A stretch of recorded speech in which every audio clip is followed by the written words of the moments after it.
So now I'd like to talk about habits, and when I say habits, I mean the kind of habits which are helpful, because they're obviously bad habits that we want to stop. That's a topic for another day.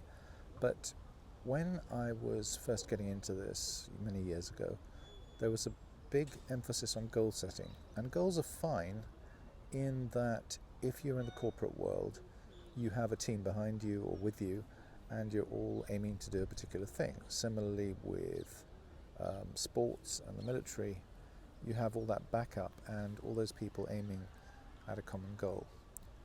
All very well. But if you're trying to do things for yourself, it gets a lot more difficult, because that in itself, the goal setting, doesn't actually produce the results. It's taking the action, obviously.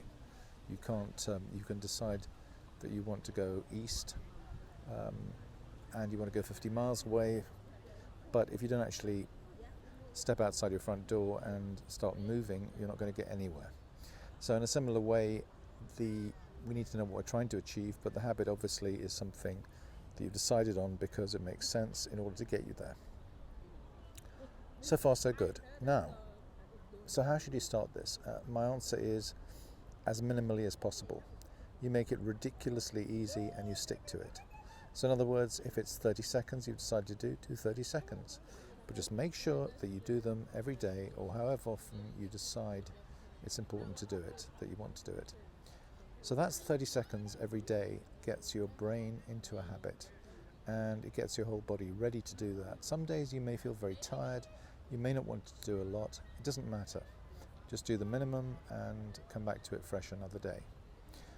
I find that the best way to do it is to have a habit tracker on my phone, and that's great because it lists the number of days that you've done it without a break, and that in itself gets to be quite inspiring quite soon.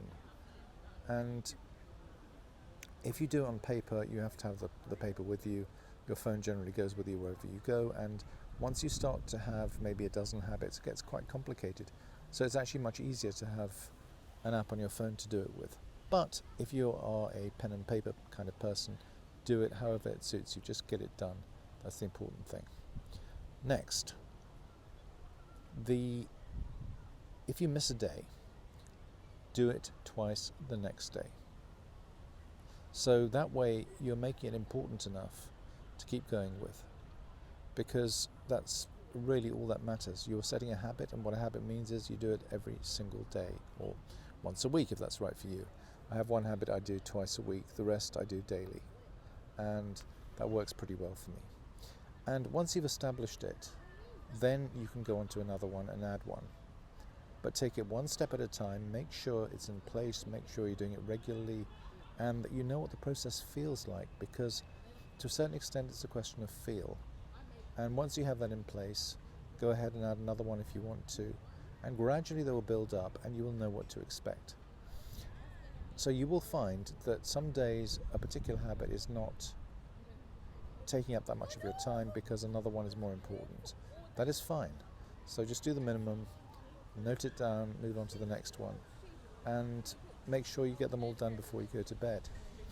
And what you will find also, that one of the marvelous benefits of it is that when you have something disruptive in your life, and I mean that in a negative way, something that is unpleasant, painful, hurtful, less than wonderful, the habits itself the habit will take your mind off it and will ground you, will earth you, will get you back to where you want to go and give you some measure of consolation and strength.